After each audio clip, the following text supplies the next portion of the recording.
ఈ fruiting bag కి మనకు అయ్యే ఖర్చు దాదాపు ఖర్చు అవుతుంది 70 to 80 రూపీస్ అట్లా అవుతుంది. అంటే ఒక ఫ్రూటింగ్ బ్యాగ్ కి fruiting bag okay 70 to 80 rupees 80 rupees maximum 80 rupees.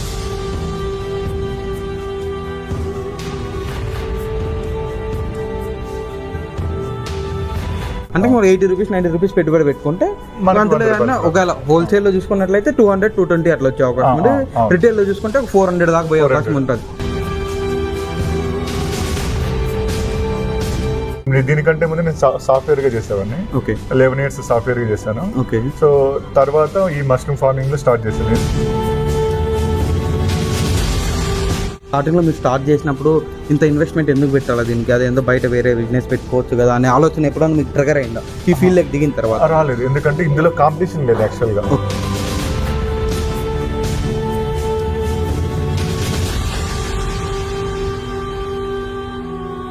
2018 లో స్టార్ట్ చేశా అన్నారు కదా. అంటే ఇప్పుడు 8 years జర్నీలో ఓవరాల్ గా మీకు హైయెస్ట్ ప్రైస్ పలానా రోజు పోయింది అనే రోజు ఏమైనా ఉందా?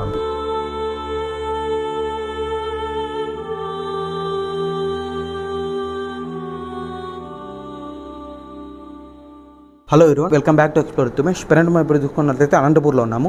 మెయిన్గా అనంతపూర్ రావడానికి కారణం ఏమంటే మష్రూమ్ ఫార్మింగ్ చేస్తున్న రైతు మనతో పాటు రాజేష్ గారు ఉన్నారు. రాజేష్ గారిని అడిగి దీంట్లో ఇన్వెస్ట్మెంట్ ఎంత ఉంది, అదేవిధంగా రా మెటీరియల్ ఎట్లా సెలెక్ట్ చేసుకోవాలా, ఎటువంటి ప్రాసెస్ అనేది ఎట్లా ఉంటుంది ఇందులో, అదేవిధంగా డిసీజెస్ ఏమేమి డిసీజెస్ వస్తాయి, అదేవిధంగా మార్కెటింగ్ స్కోప్ ఎట్లుంది అనేది ఈ వీడియోలో మొత్తం చూడబోతున్నాం అనమాట. ఈ వీడియో లాస్ట్ వరకు చూసేదానికి ప్రయత్నించండి. మీరు కానీ మన ఛానల్ని ఫస్ట్ టైం చూస్తున్నట్లయితే మన ఛానల్ని వెంటనే సబ్స్క్రైబ్ చేసుకోండి. ఇంకా మంచి మంచి కంటెంట్తో మీ ముందుకు రాబోతున్నాను. ఈ వీడియో చూద్దాం రండి. మనతో పాటు రైతు రాజేష్ గారు ఉన్నారు. ఇతను అడిగి మొత్తం మష్రూమ్ ఫార్మింగ్ గురించి ప్రతి ఒక్క డీటెయిల్స్ వీడియోలు చూస్తాము. నమస్కారం. నమస్తే. మీకు మష్రూమ్ ఫార్మింగ్ గురించి ఎన్ని ఇయర్స్ ఎక్స్పీరియన్స్ ఉంది? మష్రూమ్ ఫార్మింగ్ మేము 2017 నుంచి స్టార్ట్ చేసాము. అంటే 2017 నుంచి 2019 వరకు అంటే లర్నింగే ఉంది 2 years వరకు మాకు స్టార్టింగ్ లో. ఎందుకంటే ఆ టైంలో మేము స్టార్ట్ చేసినప్పుడు మాకు సపోర్ట్ అనేది ఇక్కడ లేదన్నమాట. నేను IIHR బెంగళూరులో ట్రైనింగ్ తీసుకున్నాను. అంటే మష్రూమ్ ఫార్మింగ్ చేయడం కోసం ట్రైనింగ్ తీసుకున్నాను. IIHR బెంగళూరులో తీసుకున్నాను ట్రైనింగ్. బట్ అక్కడ ఏంటంటే ట్రైనింగ్ ఉంటుంది కానీ సపోర్ట్ ఉండదు తర్వాత ట్రైనింగ్ తర్వాత. అక్కడ సపోర్ట్ లేకపోవడం వల్ల మామూలుగా మష్రూమ్ ఫార్మింగ్ ఎట్లుంటుంది అంటే ఒక్కొక్క సీజన్ లో ఒక్కొక్క ఇన్పుట్ మెథడ్స్ మారుతాయి అనమాట. సో దీనివల్ల మనకి ప్రాబ్లం ఏమవుతుందంటే ఒక సీజన్ లో చేసినట్టు ఇంకొక సీజన్ లో చేస్తే వర్కౌట్ అవుతుంది అనమాట. సో ప్లస్ అంతేకాకుండా దీంట్లో చాలా డిఫరెంట్ ఫేజెస్ ఉన్నాయి. ఈచ్ ఫేజ్ ఛాలెంజే. అంటే ఫస్ట్ ఫేజ్ వచ్చేసి మనకి గడ్డి సెలెక్షన్ స్టేజ్, అంటే ప్యారిస్లో ఐడెంటిఫై చేసే స్టేజ్. సో అదొక మనకు ఫస్ట్ స్టేజ్. తర్వాత గడ్డి స్టెరిలైజేషన్ ఒక స్టేజ్, తర్వాత డార్క్ రూమ్ ఫేజ్ ఒకటి, తర్వాత లైట్ రూమ్ ఒకటి, తర్వాత మార్కెటింగ్ ఒకటి. సో అన్ని ఫేజ్లు ఛాలెంజింగ్గానే ఉంటాయి ఇక్కడ. సో ఇక్కడ ఫస్ట్ ఫేజ్లో మనం ఫస్ట్ 2 phases కరెక్ట్ చేసి థర్డ్ ఫేజ్లో మిస్ అయిపోయి 4th 5th కరెక్ట్ చేసినా కూడా ఉండదన్నమాట. సో అంటే అన్ని ఫేజ్లో కరెక్ట్గా ఉంటే అవుట్పుట్ కూడా కరెక్ట్గా ఉంటుంది. సో కొంచెం ఛాలెంజింగ్ ఉంటుంది, బట్ దీనికంటూ కాంపిటీషన్ అయితే ఉండదు ఈ బిజినెస్ లో. కాంపిటీషన్ చాలా తక్కువ. అంటే ఇప్పుడు గడ్డి సెలెక్షన్ ప్రాసెస్ కూడా డిఫరెంట్ ఉంటుంది. అంటే ఏ గడ్డి అయినా వాడుకోవచ్చా, లేదంటే సర్టెన్ గడ్డినే వాడాలా అనేది ఏమైనా ఉంటుంది? గడ్డి వచ్చేసి మనకి నంబర్ల గడ్డి అని ఒకటి వస్తుంది, అంటే కొంచెం హైట్ గా పొడుగుగా లావుగా ఉంటుంది. అది కూడా వరిదేనా? వరిది ఒకటే వాడుకోవాలి. బొరుగుల గడ్డి అంటాము, నంబర్ల గడ్డి అంటాము, లేదా కొంతమంది శనింగ బియ్యం అంటాము, శనింగ గడ్డి అంటుంది. అలాగా హైట్ గా పెరిగే గడ్డి రకాలు మనం చూస్ చేస్తాం. అయితే మనం నార్మల్ గా బీపీటీ కానీ మనం ఫుడ్ తింటాం కదా, బీపీటీ కానీ కర్నూలు సోనా కానీ ఆ రైస్ మాత్రం దీనికి సరిపోదు, ఆ గడ్డి రకాలు సరిపోవు. అంటే రావడమే అది గడ్డి అనేది ఎత్తుగా రావాలి, హైట్ గా పెరిగే గడ్డి రకాలు. సో ఇప్పుడు మన బీపీటీ ఇవన్నీ ఎట్లా అంటే పొట్టి రకాలు అనమాట. సో ఇవి ఎందుకు పొట్టి రకాలు ఎందుకు మనకి చూస్ చేసుకోమంటే ఎందుకు వర్కౌట్ అవ్వు అంటే స్టెమ్ ఎక్కువ ఉండదు మనకి. స్టెమ్ ఎక్కువ ఉంటే ఏమవుతుందంటే సెల్లోజ్ కంటెంట్ ఎక్కువ ఉంటుంది. సో సెల్లోజ్ ఎక్కువ ఉండాలంటే మన హైట్ గా స్టెమ్ ఎక్కువ ఉండే వరి గడ్డి రకాలు చూస్ చేసుకుంటాం. సో అదొకటి అనమాట. సో ఈ హైట్ గా పెరిగే మన సైడ్ ఏమున్నాయంటే కొన్ని నంబర్ల గడ్డి కాంబినేషన్ ఉంది, లేదా బొరుగుల గడ్డి అంటాము. సో ఇలాంటి గడ్డి రకాలే చూస్ అవుతారు గడ్డి సెలెక్షన్. ఓకే, ఇప్పుడు దీని ప్రాసెస్ ఎట్లుంటుంది అన్న? అంటే మీరు ఒక బ్యాగ్ తెచ్చినారు, ఆ బ్యాగ్ లో అంటే లేయర్స్ వేసుకుంటారు, లేదంటే ఎట్లా అంటే ప్రాసెస్ ఎట్లుంటుంది? లేయర్ వైజ్ చేస్తాం. ఇప్పుడు గడ్డి తెచ్చుకున్న తర్వాత గడ్డిని చిన్నగా కట్ చేసి చాప్ కట్టర్ తో స్టెరిలైజ్ చేస్తాం.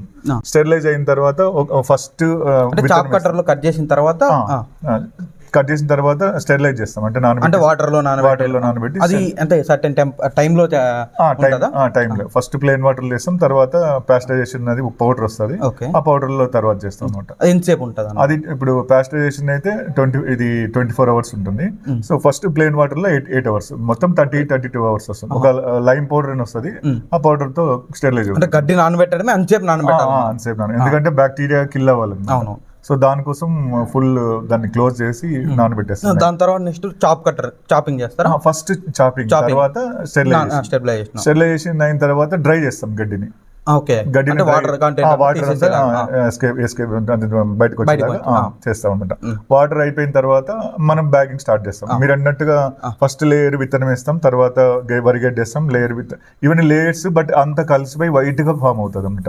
Within 21 to 25 days bed white గా ఫామ్ అయింది అంటే ఫార్మర్ 90% సక్సెస్ అయినట్ట. అంటే దీంట్లో కూడా 2 stages ఉంటాయి, 2 stages అంటే ఒకటి ఇది ఇంక్యుబేషన్ పీరియడ్, డార్క్ రూమ్ అనేది.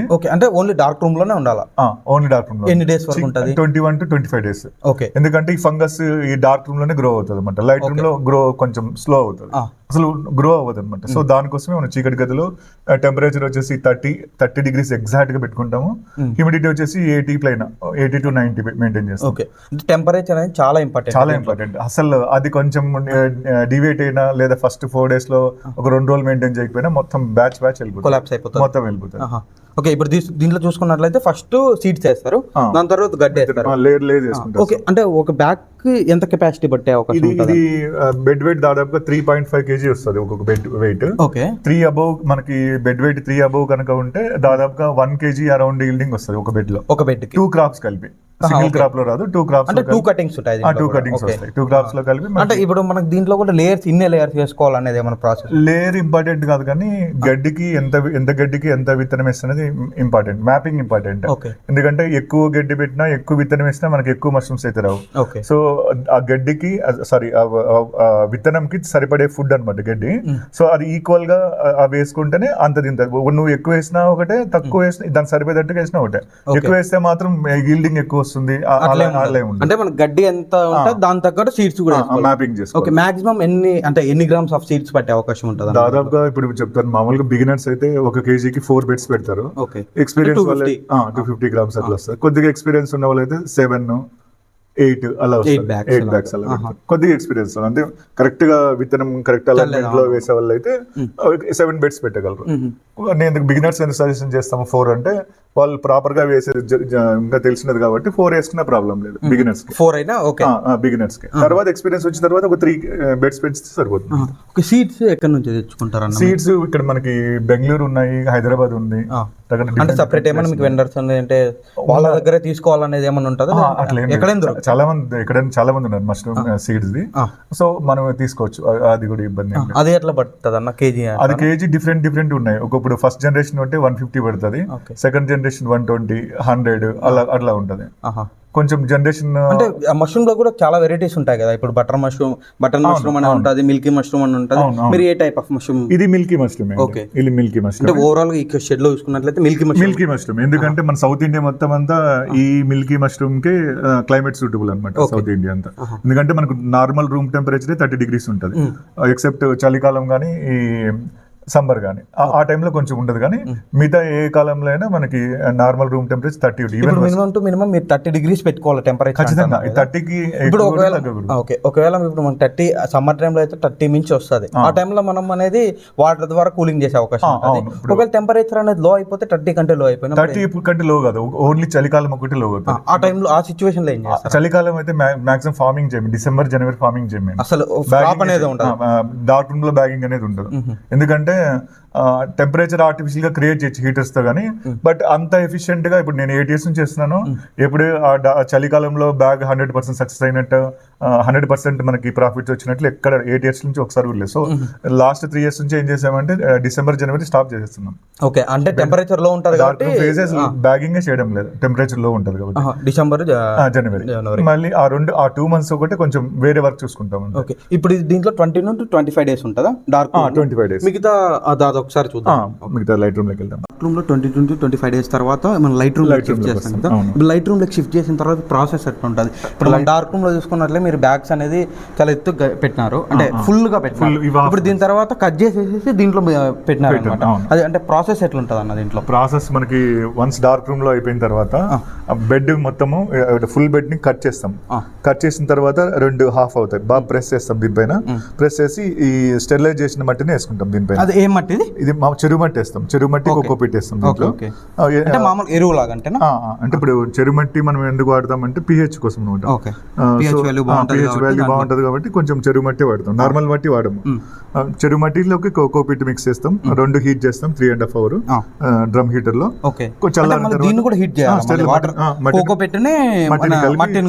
హీట్ చేస్తాం, స్టెరిలైజ్ చేస్తాం.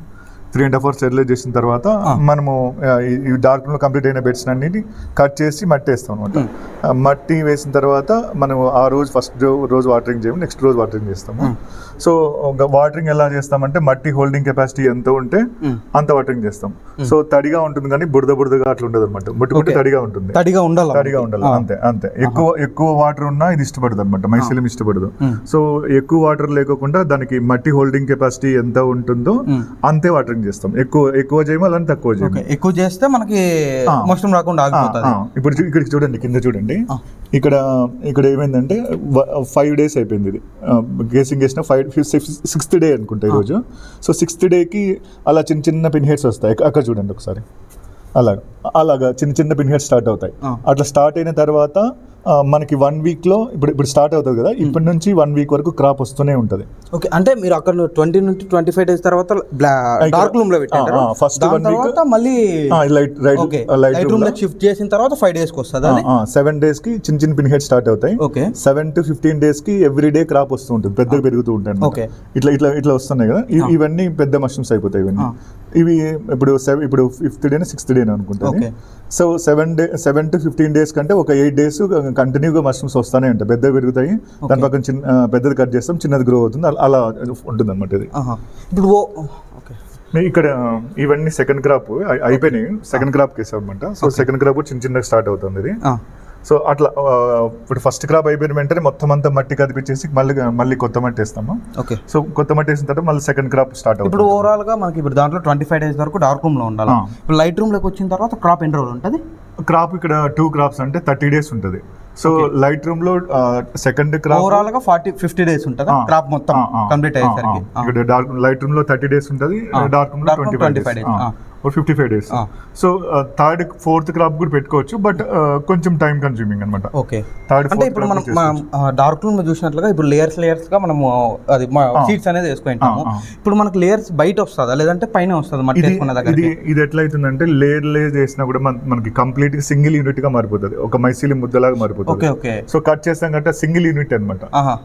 లేయర్ సంబంధం లేదు, విత్తనాలతో సంబంధం లేదు, అంత ఒక మైసీలియం ముద్దగా అయిపోతుంది. సో కట్ చేసి 2 half వేసి మట్టి వేస్తాము. సో ఇది కింద ఉన్న మైసీలియమా పైన ఉన్న మైసీలియమా కింద విత్తనాల అట్లా డిఫరెన్స్ ఏమి ఉండదు. మొత్తం అంతా కలిపి సింగిల్ యూనిట్ అనమాట, సింగిల్ మైసీలియం ముద్దలాగా అనమాట. సో దాని నుంచి మనకి ఈల్డింగ్ అనేది వస్తూ ఉంటుంది. మొత్తం లేయర్ తో సంబంధం లేదు, కట్ చేసిన తర్వాత లేదు. ఓకే, ఇప్పుడు మళ్ళీ ఇక్కడ ఒక మష్రూమ్ చూసుకున్నట్లయితే ఏదో ఇవి కొంచెం డ్యామేజ్ ఉంటుంది, వాటర్ ఎక్కువ ఉండే లేదా ఇట్లా లొత్తలు అయిపోయింటాయి. ఇలాంటివన్నీ ఫస్ట్ లోనే రిమూవ్ చేసుకోవాలి. ఇక్కడ చూడండి, ఇక్కడ అది మీద కొంచెం ఇట్లా ఫ్లఫీగా ఉంటుంది, కొంచెం లొత్తలుగా ఉంటుంది అనమాట. సో ఇలాంటివన్నీ రిమూవ్ చేసేసుకోవాలి మనం, ఇలాంటివన్నీ రిమూవ్ చేసుకోవాలి. ఇవి ఏమంటే ఇవి ఉంటే మాత్రం పెద్ద బయట కొత్తగా పెరగడానికి లేకుండా చేస్తుంది అనమాట. అలాగే అంటే చాలా సెన్సిటివ్ క్రాప్, చాలా సెన్సిటివ్. ఇప్పుడు లైట్ రూమ్ లో కూడా మనకి టెంపరేచర్ ఎంత ఉండాలంటే దాదాపుగా 31.5 ఉంది, హ్యూమిడిటీ 91 ఉంది. సో ఇది అప్ టు 33 వరకు ఉండొచ్చు, ఇది 100 వరకు ఉండొచ్చు. సో అంతకంటే ఎక్కువ పెరిగితే మాత్రం మళ్ళీ ఈల్డింగ్ మీద ఎఫెక్ట్ పడుతుంది. సో అలా ఉంటుంది. అంటే ఇప్పుడు అంటే దాంట్లో డిఫెక్ట్ ఏమైనా ఉందంటే ఇది రావడం వల్ల ఒక డిఫెక్ట్ అంతేనా, ఏం డిఫెక్ట్ అనేది ఉండదు? ఇప్పుడు లైట్ రూమ్ లో ఒకవేళ మనకి ఏం ఇబ్బంది లేదు, వచ్చేది మాత్రం ఇది ఒక్కటే తీసేస్తుంటాము మామూలుగా. ఇప్పుడు చూడండి, ఇది సెకండ్ క్రాప్ స్టార్ట్ అయింది. ఇప్పుడు ఈ క్యాప్ ఎప్పుడైతే ఇట్లా ఓపెన్ అవుతుందో తీసేస్తాం అనమాట. క్యాప్ ఓపెన్ అయ్యేటప్పుడు తీసేస్తాం. ఇప్పుడు చూసుకున్నట్లయితే ఓన్లీ 2 క్రాప్స్ తీసుకోవచ్చు దీంట్లో. ప్రెసెంట్ అయితే ఈ బెడ్స్ పైన 2 క్రాప్స్ తీసిన తర్వాత బెడ్ ఇప్పుడు ఫస్ట్ క్రాప్ అవుతుంది. ఫస్ట్ క్రాప్ అయిపోయిన తర్వాత ఇక్కడ ఆ లేయర్ కట్ చేసి మట్టి లేయర్, అది చపాతీ లాగా వస్తుంది, అది తీసేసి లేయర్ తీసేస్తాము, మళ్ళీ కొత్త మట్టి వేసుకుంటాము. సో 2 క్రాప్స్ అయిపోయిన తర్వాత ఇలాంటి ఒక 5-6 బెడ్స్ కలిపి ఓన్లీ మైసీలియం ఒకటే ఇలాంటి టబ్స్ లోకి వేసుకుంటాం. ఇలాంటి టబ్స్ లో సో లోపల మైసీలియం వేసేసి పైన మళ్ళీ మట్టి వేసేస్తాం. థర్డ్ క్రాప్ కోసం, థర్డ్ క్రాప్ కోసం థర్డ్ ఫోర్త్ క్రాప్స్ ఇలాంటి టబ్స్ లో వేసేస్తాం అన్నమాట. ఓకే, అంటే 3-4 క్రాప్స్ వరకు తీసుకునే అవకాశాలు ఉంటాయి. అవును, ఇక్కడ ఈ థర్డ్ ఫోర్త్ క్రాప్స్ లోనే మనకి ఎక్కువ ప్రాఫిట్ అనేది మిగులుతుంది. ఫస్ట్ 2 క్రాప్స్ లో ఫస్ట్ క్రాప్ లో మన ఇన్వెస్ట్మెంట్ వస్తుంది, సెకండ్ క్రాప్ నుంచి మనకి ప్రాఫిట్ స్టార్ట్ అవుతుంది. ఇప్పుడు మినిమం చూసుకుంటే మీరు బెడ్ కి అంటే బిగినర్స్ అయితే ఒక 4 వేసుకుంటారు పర్ కేజీ, అంటే 250 grams ఒక కవర్ ఒక బెడ్ లో వేసుకుంటారు. మీరు 8 వేసుకుంటున్నారు కదా, 7 వేసుకుంటారు. ఇప్పుడు ఓవరాల్ మీరు 7 bags కానీ 1 kg అంటే 150 రూపీస్ అయింటది. ఇప్పుడు గడ్డింగ్ మహా అన్న ఒక 50-60 రూపాయలు అయింటది. 7 bags ఒక్కొక్క బ్యాగ్ కి మనకి ఈ ఫ్రూటింగ్ బ్యాగ్ కి మనకి అయ్యే ఖర్చు ఖర్చు అవుతుంది 70 to 80 రూపీస్ అట్లా అవుతుంది. అంటే ఒక fruiting bag okay 70 to 80 rupees maximum 80 rupees అట్లా అవుతుంది. సో మనం ఎవరికైనా సేల్ చేయాలంటే 120 కానీ 150 కానీ అట్లా ఇస్తాం ఒక బెడ్ కి. ఒక బెడ్ కాస్ట్ ఒక ప్రొడక్షన్ ఎంత వచ్చే అవకాశం ఉంటుంది అన్న? ఇది టోటల్ 2 క్రాప్స్ కలిపి మనకి అరౌండ్ 1 kg వస్తుంది. అది బెడ్ వెయిట్ 3.5 kg ఉంటేనే, లేకపోతే తక్కువ ఉంటే ఆటోమేటిక్ తక్కువ అయిపోతుంది. ఇప్పుడు పర్ కేజీ ఇప్పుడు నార్మల్ గా ఇప్పుడు పర్ కేజీ ఎంత? ప్రెసెంట్ హోల్సేల్ అయితే 200 రూపీస్ ఉంది హోల్సేల్. ఇంకా రీటైల్ అయితే 300-350 ఎలాగంటే అలాగుంది. ఇప్పుడు మీరు దగ్గర మీరు 2018 లో స్టార్ట్ చేశారు కదా, అంటే ఇప్పుడు 8 years జర్నీలో ఓవరాల్ గా మీకు హైయెస్ట్ ప్రైస్ పలానా రోజు పోయింది అనే రోజు ఏమన్నా ఉందా? హైయెస్ట్ ప్రైస్ రీసెంట్ గా ఇప్పుడే 400 per kg రీటైల్ లో ఉంది. రీటైల్ అంటే మీకు హోల్సేల్ అయితే అంటే మీరు హోల్సేల్ ఎప్పుడు 200. ఇప్పుడు ఫస్ట్ మేము స్టార్ట్ చేసిన హోల్సేల్ 160 ఉండే 2017 లో. ఓకే, మరి 180కి వచ్చింది, మరి ఇప్పుడు 200కి వచ్చింది. అట్లా వేరే ఇంక్రీజ్ అవుతుంది అనమాట. ప్రెసెంట్ అయితే 200-220 నడుస్తుంది. ఓకే, బయట రిటైల్ అయితే 400-300 దాకా ఉంది. 350 బెంగళూరు అక్కడంతా 400 నడుస్తుంది. బెంగళూరు కానీ హైదరాబాద్ కానీ 400 per kilo ఉందన్నమాట. ఇప్పుడు పర్ ఎవరేజ్ మీరు చెప్పినట్లయితే ఒక దానికి 80 రూపీస్ ఖర్చు అయితే 2 క్రాప్స్ కలిపి మనకి పర్ కేజీ 2 kgs వచ్చే అవకాశం ఉంది. 1 kg కలిపి 1 kg అంటే మీరు 80 రూపీస్ 90 రూపీస్ పెట్టుబడి పెట్టుకుంటే ఒకవేళ హోల్సేల్ లో చూసుకున్నట్లయితే 200-220 అట్లా వచ్చే అవకాశం ఉంది. రిటైల్ లో చూసుకుంటే 400 దాకా పోయే అవకాశం ఉంటుంది. బట్ మన ఫార్మర్ ఎప్పుడు రీటైల్ కి వెళ్ళడం చాలా తక్కువ. ఇప్పుడు ఒక 1 ton పండించాడు అనుకోండి, ఆ 1 ton లో కేవలం ఫార్మర్ వచ్చేసి ఒక 200 kg 300 kg రీటైల్ కి అమ్మగలడు. మిగతా 700 kg హోల్సేల్ కి అమ్మగలడు. అలాగే ఉంటుంది అన్న. ఇప్పుడు మామూలుగా మీది అంటే ఫార్మింగ్ దిగారు మీకు 8 years అయితే ఉంది. దీని ముందు మీరు ఏం చేసేవాళ్ళం? దీనికంటే ఏమైనా ఎక్స్పీరియన్స్ ఏమన్నా అంటే ఫార్మింగ్ మీద ఎక్స్పీరియన్స్ ఉందా లేదంటే ఎట్లా? దీనికంటే ముందు నేను సాఫ్ట్వేర్ గా చేసేవాడిని. 11 years సాఫ్ట్వేర్ గా చేశాను. సో తర్వాత ఈ మష్రూమ్ ఫార్మింగ్ లో ఇస్తాను. ఎందుకు దీనికంటే ముందు నేచురల్ ఫార్మింగ్ అని చేసాము. బట్ ఫార్మింగ్ లో ఎట్లుందంటే చాలా అప్స్ అండ్ డౌన్స్. ఒకసారి పంట ఉంటే రేట్ ఉంటే పంట ఉంటే తెలిసిన కదా. ఓపెన్ అగ్రికల్చర్ కొద్దిగా ఇబ్బందిగా ఉంది. సో ఇండోర్ ఫార్మింగ్ వైపు మేము స్టార్ట్ అయ్యాము. దాని గురించి అంటే సాఫ్ట్వేర్ తర్వాత అంటే స్టార్టింగ్ లో మీరు స్టార్ట్ చేసినప్పుడు ఇంత ఇన్వెస్ట్మెంట్ ఎందుకు పెట్టాలి దీనికి, అదేందో బయట వేరే బిజినెస్ పెట్టుకోవచ్చు కదా అనే ఆలోచన ఎప్పుడైనా మీకు ట్రిగర్ అయిందా ఈ ఫీల్డ్ లోకి దిగిన తర్వాత? రాలేదు, ఎందుకంటే ఇందులో కాంపిటీషన్ లేదు యాక్చువల్ గా. కాంపిటీషన్ లేని బిజినెస్. ఎందుకంటే అందరూ జాబ్స్ వైపు వెళ్తారు కానీ ఫార్మింగ్ వైపు చాలా తక్కువ ఉన్నారు. ప్రెసెంట్ ఇంట్రెస్ట్ చూపించే యూత్ కానీ ఎవరైనా కానీ ఫార్మింగ్ వైపు చాలా తక్కువ చూస్తున్నారు. ఏదో చిన్న జాబ్ అయినా వెళ్ళిపోదామని ఉన్నారు కానీ ఫార్మింగ్ వైపు తక్కువగా చూస్తున్నారు. కాబట్టి కాంపిటీషన్ లేని బిజినెస్ అనమాట. సో బట్ ఏంటంటే కొంచెం సెన్సిటివ్, కొంచెం హార్డ్ వర్క్ చేసుకోవాలి. బాగా నేర్చుకున్న తర్వాత కొంచెం లార్జ్ స్కేల్ పెట్టుకుంటే మంచి అవకాశాలు ఉంటాయి. ఒకవేళ మన వీడియో చూసి మీకు ఒకవేళ ట్రైనింగ్ తీసుకోవాలి మీ దగ్గర అనుకుంటే పాసిబుల్ అవుతుందా ఎవరికన్నా? ట్రైనింగ్ మేము ప్రొవైడ్ చేస్తామండి. ఎట్లా అంటే ట్రైనింగ్ ఒక రోజు థియరీ ఉంటుంది, 2 days ప్రాక్టికల్ ఉంటుంది. అది లోకల్స్ అంటే అనంతపురం దగ్గరలో ఉండే వాళ్ళకి 3 days ఉంటుంది. బట్ నాన్ లోకల్కి అయితే 1 day లోనే థియరీ ప్రాక్టికల్ ఉంటుంది 2. ప్లస్ మేము వాళ్ళు నాన్ లోకల్స్ ఉండి స్టే చేసి మీ దగ్గర ట్రైనింగ్ తీసుకోవచ్చు. ప్లస్ మేము 5 months సపోర్ట్ ఇస్తాం అనమాట. సపోర్ట్ ఎందుకంటే మామూలుగా ట్రైనింగ్ లో తీసుకున్నప్పుడు డౌట్స్ ఏముండవు. వన్స్ వాళ్ళు ఫార్మింగ్ స్టార్ట్ చేస్తారు కదా, రోజుకి 10 డౌట్లు ఉంటాయి. సో దానికి మేము 5 months గైడ్ చేస్తాం. సో ఈ 5 months లో అట్లీస్ట్ వాళ్ళు ఒక 12 to 15 క్రాప్స్ పండించేంత డ్యూరేషన్ దొరుకుతుంది. ఈ 4-5 monthsలో. ఓకే సో అప్పుడు వాళ్ళు ఎండ్ టు ఎండ్ నాలెడ్జ్ వాళ్ళకి కంప్లీట్ గా దీని మీద ఇన్ఫర్మేషన్ ఓకే. ఒకవేళ మష్రూమ్ వచ్చిందని మష్రూమ్ బైబ్యాక్ కూడా చేసుకుంటాం. బైబ్యాక్ చేస్తాం. ఇప్పుడు చాలా మంది స్టూడెంట్స్ తో మనం బైబ్యాక్ చేస్తున్నాం. బైబ్యాక్ కూడా ఇబ్బంది ఏం లేదు. అంటే మార్కెటింగ్ ఫస్ట్ లో కొంచెం ప్రాబ్లమ్స్ ఉండేవి, కానీ ఇప్పుడైతే అంతా ఆన్లైన్ మార్కెటింగ్ అయిపోయింది కాబట్టి ఇబ్బంది అయితే ఏం లేదు. ఇప్పుడు ఎవరైనా పెట్టాలనుకునే వాళ్ళు మినిమం టు మినిమం ఎంత ఇన్వెస్ట్మెంట్ చేసుకుంటే బాగుంటుంది అన్న వాళ్ళకి? అంటే ఫస్ట్ 4-5 months ట్రయల్ చేసుకోవాలి. ఆ ట్రయల్ కి దాదాపుగా 30,000-40,000 అవుతుంది. ఓకే. అంటే 4-5 months సెటప్ కి ఇట్లా కాస్ట్ అవుతుంది. చిన్నగానే చేసుకోవాల్సి వస్తుంది. ఓకే. సో దాని తర్వాత మినిమం స్టార్టింగ్ ఇన్వెస్ట్మెంట్ 3 lakhs నుంచి 10-20 వాళ్ళ ఇష్టం అనమాట. ఓకే. అంటే మినిమం టు మినిమం ఒక 30-40-50 నుంచి స్టార్ట్ చేసుకోవచ్చు. వీడియో లాస్ట్ వరకు చూసినందుకు అందరికీ ధన్యవాదాలు. మష్రూమ్ ఫార్మింగ్ సంబంధించి ప్రతి ఒక్క డీటెయిల్స్ ఈ వీడియోలో కవర్ చేశాను అనుకుంటున్నా. మీలో ఎవరికైనా డౌట్స్ ఉంటే కింద కామెంట్లో తెలియజేయండి. Thank you all.